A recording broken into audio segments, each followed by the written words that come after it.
Мечтой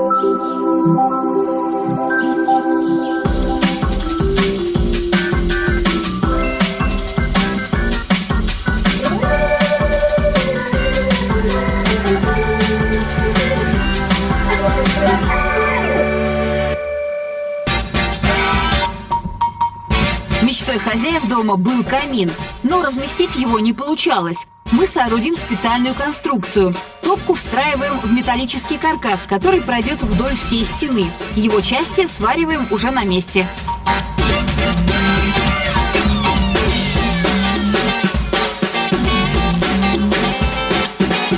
Теперь поднимаем все вверх и прорезаем под самым потолком отверстие для дымохода.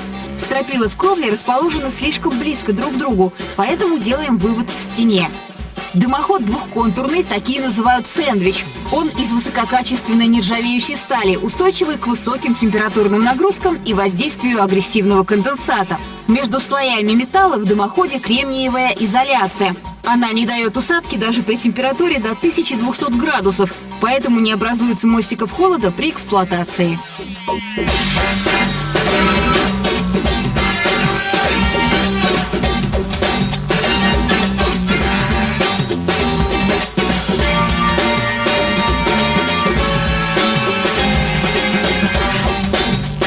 Жаростойкий вермикулит поможет обеспечить пожарную безопасность. Укладываем его вокруг камина.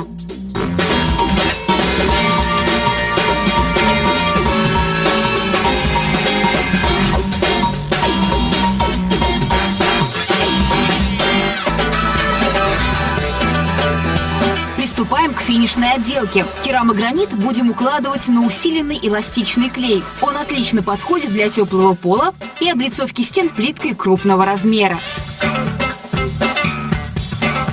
В нашем случае это итальянский керамогранит 3 метра на метр.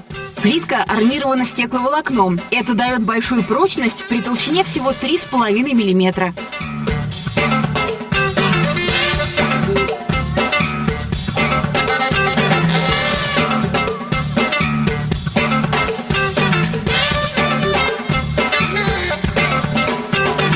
Конечно, особенно эффектно смотрится вот эта стена. Прием забегающим наверх полом зрительно увеличивает высоту потолка и стирает границы между поверхностями. Ну а с той стороны, благодаря этому приему, камин получил роскошное обрамление. Его разжигать мы сейчас не будем, дождемся, пока высохнет клеящий состав для керамогранита. Топка у нас английская, а там, как известно, сильные каминные традиции, так что это мощный и надежный агрегат. Вот такой встраиваемый вариант подошел для нас как нельзя лучше. Отдельно стоящая топка привлекала бы к себе слишком много внимания. А у нас должен солировать только один объект. Вот это вертикальная деревянная конструкция.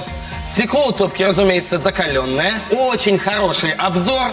Вот этот рычаг открывает или закрывает заглушку. А тут регулируется тяга.